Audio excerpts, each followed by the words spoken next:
Funding for Idaho Reports is provided by the Friends of 4, 10, and 12, the Corporation for Public Broadcasting, and by a grant from the Laura Moore Cunningham Foundation. Don't let the ball strike the stacks, but instead let a little smoke come out the top. That will be a signal that Kellogg and the Silver Valley is alive again. The Environmental Protection Agency proposes new regulations that could affect the reopening of the Bunker Hill Smelter Complex in northern Idaho's Silver Valley. Tonight we'll hear what some of the residents of Kellogg think about those regulations and how the EPA defends its position.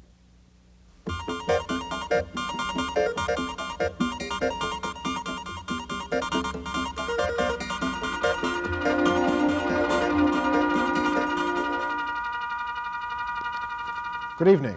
About 300 residents in Kellogg, Idaho, told the U.S. Environmental Protection Agency last night that the EPA's proposed emission standards for the Bunker Hill smelter will provide the killing economic blow for that already depressed northern Idaho mining community. And an official of the Bunker Limited Partnership, the company that now controls the closed mine and smelter complex, says EPA's proposed rules would doom any plan to revitalize the lead, zinc, and silver mining operation in the Silver Valley. For years, the citizens of the Silver Valley have lived with the knowledge that the industry that once gave them hundreds of jobs also gave their children the highest blood lead level concentrations anywhere in the United States. Those lead levels have been dropping steadily over the last 10 years, but they still remain high by national standards. To most of the people attending an EPA hearing last night in Kellogg, that was not of great concern. What is of great concern in Kellogg is a paycheck. Here's producer Ann Summerall. But the issue tonight is whether we're going to have clean air and jobs or clean air without jobs. And I just urge the feds here to help us. Don't hinder us. Give us a chance. We realize that Kellogg will never become a Garden of Eden, but I don't think the EPA should put themselves in the role of the creator and want it done overnight. The Center for Disease Control in Atlanta, Georgia, contacted the EPA several months ago, expressing concern that the lead emissions in the Kellogg area were still above the national average. Reopening the mine and smelter could be detrimental to the health and welfare of all citizens if certain restrictions are not placed upon the mine and smelter. EPA called this meeting as a result of the CDC's findings. EPA members explained their plan to residents. The plan contains a description of the emission control equipment that could be added to the smelter facilities that would result in a reduction of emissions of lead to the required 85 tons per year. The controls consist primarily of new or improved hoods over the smelter process equipment, sealing existing buildings or enclosing process equipment in new buildings, ducting the process and building emissions to bag houses and stacks, and dust control measures for unpaved roads or storage areas and tailings areas. Finally, the plan contains a series of milestone dates for design and construction of the necessary lead control facilities required in the plan or in the alternate plan proposed by the company. This schedule allows the company 3 years to complete its work on a control system. The plan also contains provisions for monitoring compliance with the emission limits and requires the state of Idaho to monitor air quality around the smelter to be sure the concentrations of lead in the air do not exceed the standards.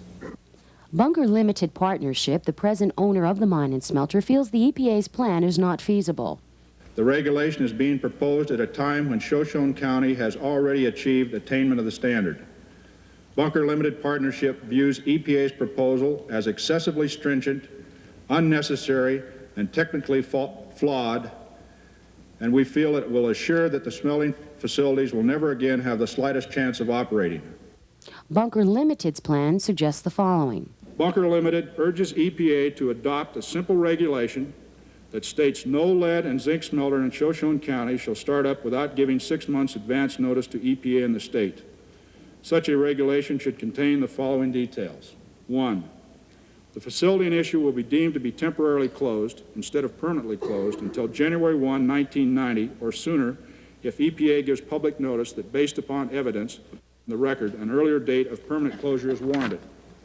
Secondly, at the time notice of intention to start up is given, the owner shall give EPA and the state detailed information on plant configuration, condition of existing pollution control equipment, and quantity of production at startup. At the time notice of intention to start up is given, the owner shall give EPA and the state its views based upon the most current data available of how health of persons will be protected when operations commence. And finally, any other data and information which might be reasonably requested by EPA shall be promptly provided by the owner in order that a detailed implementation plan which permits operation can be developed. The foregoing proposal would leave open for future consideration the following issues. 1, whether additional pollution control equipment should be in place before startup. B, whether a demonstration of attainment of the ambient air quality standard for lead should be made showing attainment at the time of startup, or if instead, C, a compliance schedule is warranted allowing attainment to be achieved at a date subsequent to startup, and if so, what the attainment date should be. Most of the testimony was in favor of the Bunker Limited Partnership's proposal. I would encourage you to accept Bunker Limited's offer of give you 6 months' notice, and then let's work this thing out. I think it can be worked out. Now, if your decision is to go the other direction, to go with $50 million or $30 million worth of equipment before they even have a chance with all the other pitfalls we have. I keep watching CBS News, and I don't want to be political here, but since I am a politician, I will be a little bit. I almost think Dan Rather and some of those people are campaigning for Mr. Reagan. They keep seeing how great things are all over. Well, I tell you, fellas, things aren't great in North Idaho. Close to 2 tons of topsoil is lost off of every acre of farmland in the Palouse country every year. And it made me feel that the scar that's left here, or the emission standard that we are willing to achieve, is not that far out, considering the benefit that's been cast onto the state of Idaho, both economically and for the people that work and live here in this valley. The real question is whether this industry, this city, this county, and even this state are going to be given a chance to survive. That might sound like a little bit of soap to EPA, but 2,000 jobs in one small community is big business as far as I'm concerned.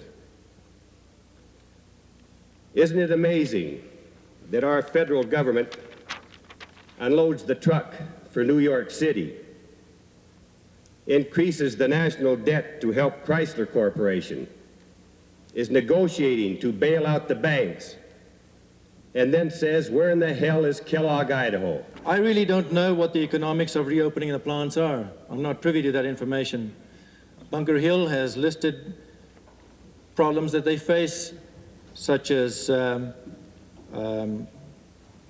metal market and prices, energy, labor, transportation, and so on. So there are a lot of obstacles in the way before they can open. And surely overly restrictive and unnecessary standards should not be one of them. We work hard, we play hard, and we fight hard. But we do not know how to fight a nameless, faceless entity in Washington, D.C. that has the awesome power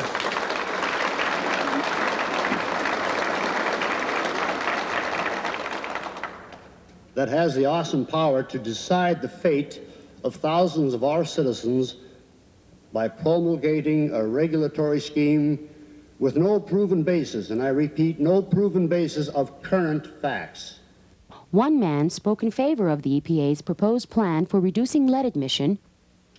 Much can be said about air and water and ground pollution caused by Gulf resources.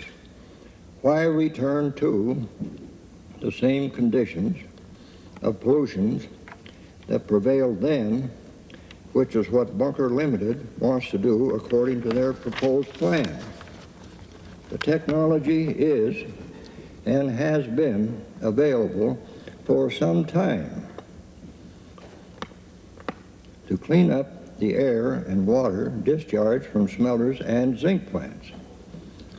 Let the operators of the smelter and zinc plant here at Kellogg, Idaho, install proper air and water purifying equipment so the plants can be operated.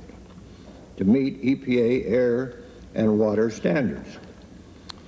Obviously, as you heard, there was very little support expressed at that meeting in Kellogg last night for what the EPA is proposing for northern Idaho's Silver Valley. We'll hear EPA's side of the story in a moment, but before we do that, a little background on why lead contamination has been such a worry in the Kellogg area for so long. Fritz Dixon is the Idaho State Health Officer. Dr. Dixon works for the Idaho Department of Health and Welfare and has been one who has collected data and studied the incidence of lead contamination in Kellogg for several years now. Let me start very generally, Dr. Dixon. How serious a problem is lead in the environment, not just in Kellogg, but everywhere? Lead is probably a greater problem than we thought for many years. It contributes to biochemical abnormalities in children. These don't manifest themselves usually as things that you can see in a child as they run and play. The EPA is now even considering... Well, let me just interrupt for just a second. Give me a couple of, for instances, how it might affect a youngster. By slowing their development, by giving them an anemia, which in turn would not allow them to play. They feel weak just like an adult does. Okay. You were going to continue to make a point about the EPA. EPA is now considering blood lead levels around the country to be closely tied to even the environmental contamination of the lead in gasoline.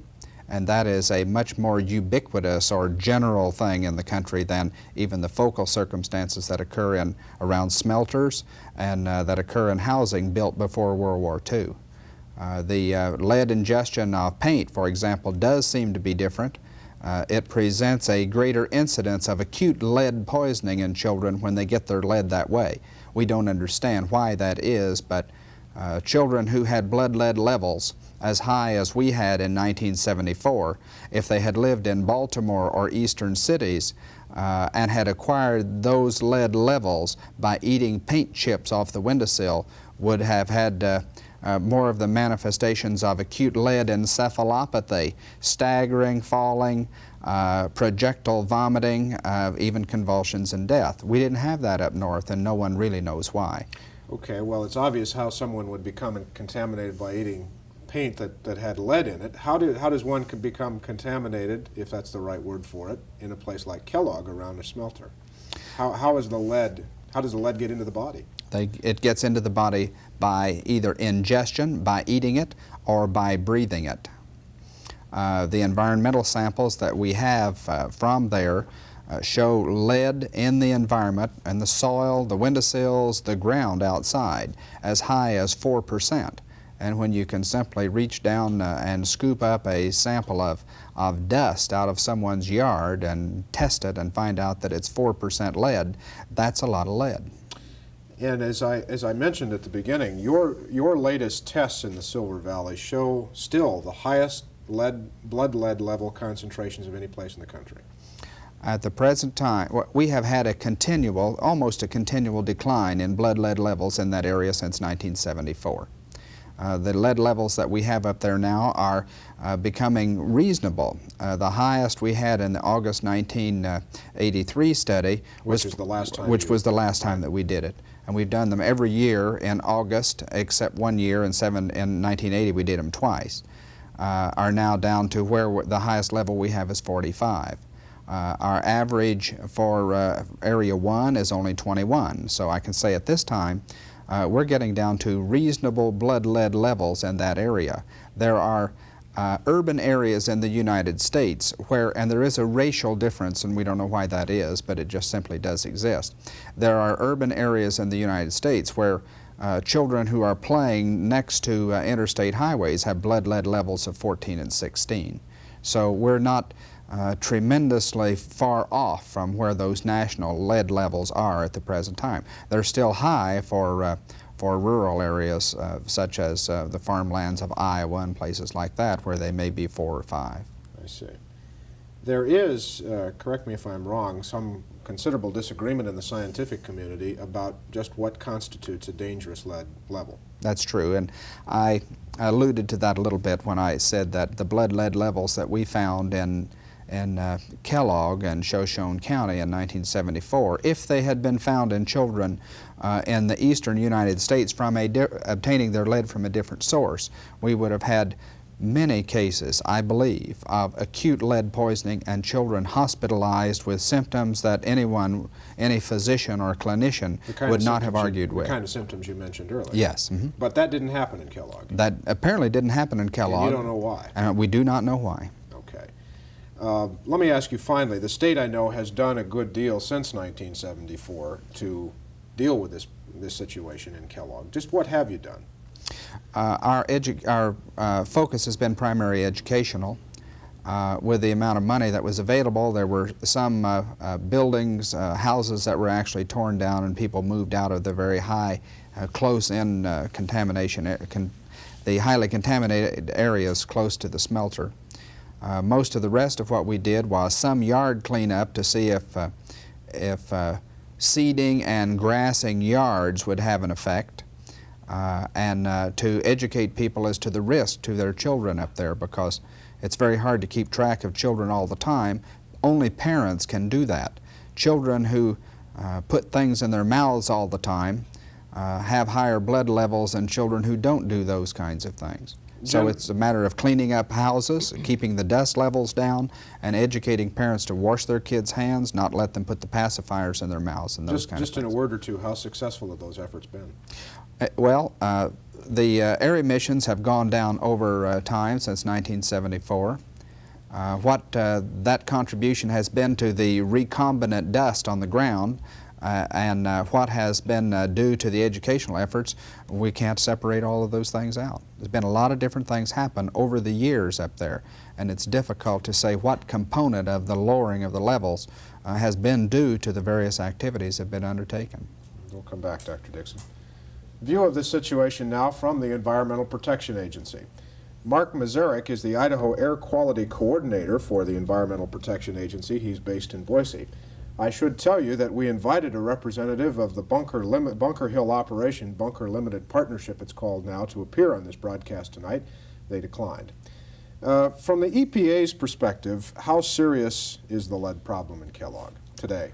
Mark, I can best speak to the ambient air concentrations, which is where our regulatory authority comes into existence and being. Let me just interrupt you and ask you for a layman's definition that I can understand of ambient air. Okay, that's the air we breathe, generally the air that the public has access to is what we're talking about. All right. The monitoring is done by the State Air Quality Bureau. We do review and keep track of the ambient air concentrations in the state, including in the Kellogg area. Right up to the point that the Bunker Hill facility shut down, the ambient levels of lead were substantially above the national air quality standard, which is 1.5 micrograms per meter cubed. Shortly after the company shut down the facility, we saw a dramatic reduction in the levels of ambient lead, well below the standard. So when the company was in operation, the standard was exceeded considerably, and now that it has been shut down, at least temporarily, we have found that the ambient levels have dropped dramatically below the ambient standard, all the way down to about 0.28 micrograms per meter cubed. Well, now, you were in Kellogg last night for that meeting that we saw some of early on in the broadcast. You know how most of those people felt about what you're proposing. Let me just ask you in a few words to justify what EPA is trying to do there. Well, Mark, we obviously have a tough task ahead of us with respect to Kellogg and the bunker facility. Yet we have certain legal obligations and requirements under the Clean Air Act, and we have a very limited flexibility and very limited number of options in fulfilling our obligations and responsibilities under the Act. So the plan we have proposed fits quite closely to what we are required to do under the Act. Okay, so you're following the law, basically. That's right. Let me ask you again in layman's terms so that I can understand it, to explain the essential differences as we heard them explained by the EPA representative on the videotape and by Mr. Kendrick, the Bunker Limited president. Explain the essential differences between what you're proposing and what the company is proposing? Okay.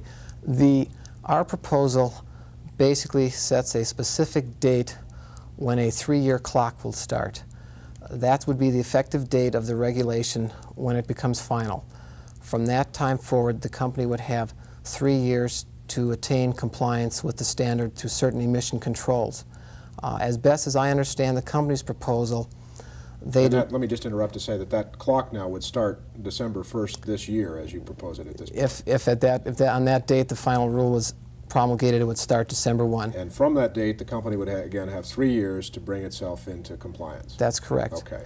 The way I understand the company's proposal is that they would give us a 6-month notice prior to their startup with no specific date for starting that clock. On the tape, you notice they mentioned the year 1990. By 1990, they would have to have a decision.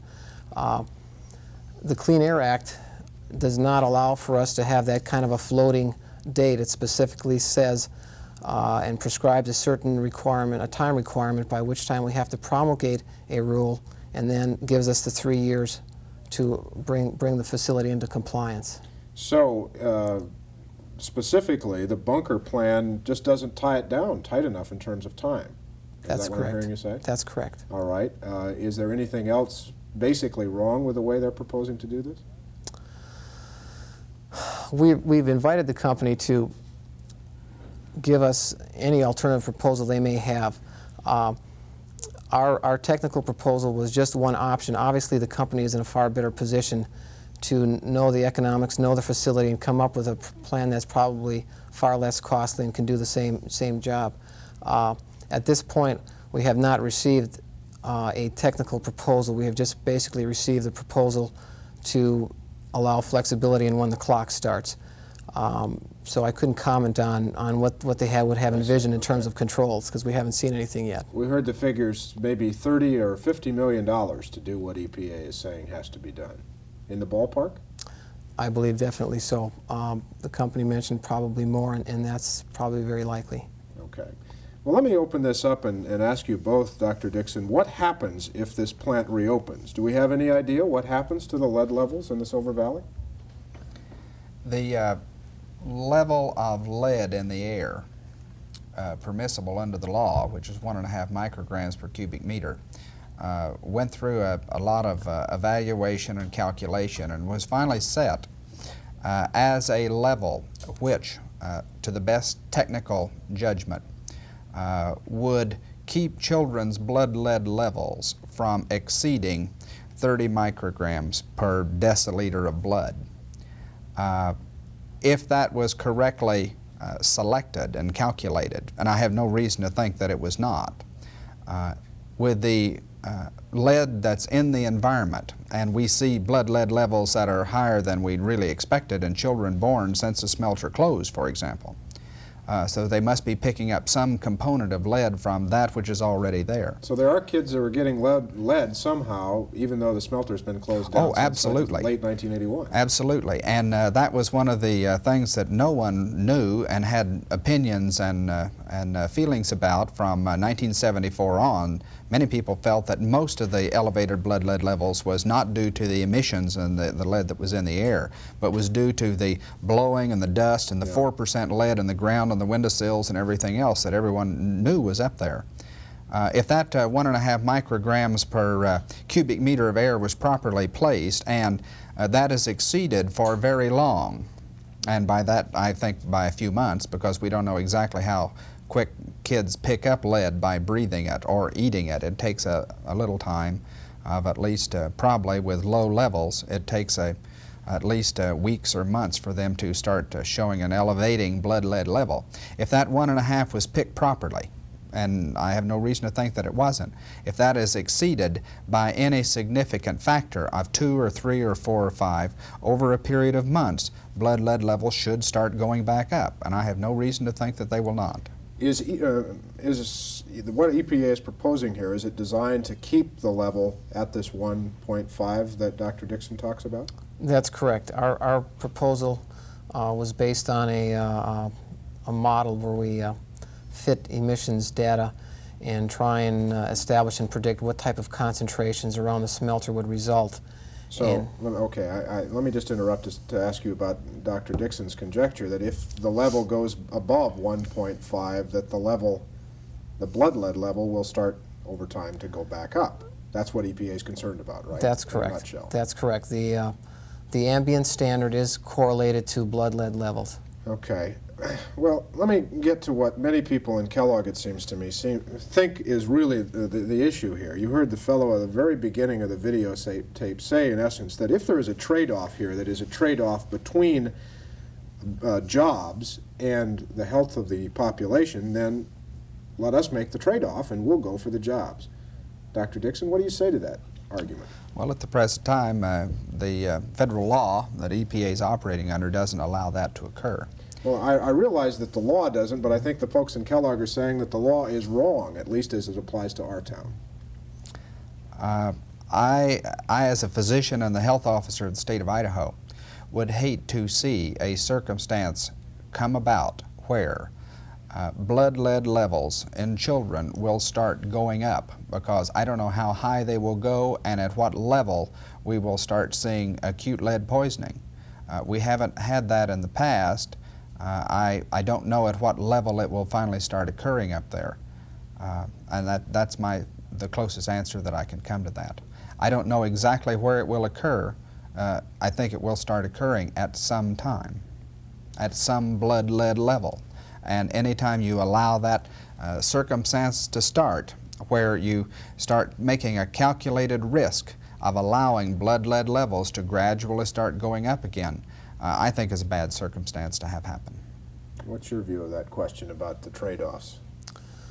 Well, Mark, I can't really go any further than Dr. Dixon outside of the fact that we are obligated to comply with the law, and we do have to ensure that the standard is maintained. The rest would just be personal opinion. Well, would you offer your personal opinion? I'd have to agree with Dr. Dixon in terms of a concern over where the blood lead levels would go in children. And perhaps for those minority folks that felt maybe intimidated not to speak up last night. Did you sense that there were some folks there who were intimidated enough not to speak up and not to take maybe take EPA's position or some other position? We know of one for sure, I can say, that had felt intimidated and chose not to testify. I couldn't speak for how many others may have been in that same situation. Okay, just in a word now, you're going to be receiving comment for another 45 days or so on this proposed That's correct. Till September 7th, we're receiving comments. And then what happens after that, just quickly? Then we quickly review all the comments, take a look at them in view of the Clean Air Act, and make a decision by December 1st. Okay. Dr. Dixon and Mr. Mazurek, we thank you both for being with us tonight. Thank you. That's our time for tonight. We'll be back tomorrow. I'm Mark Johnson. Good night.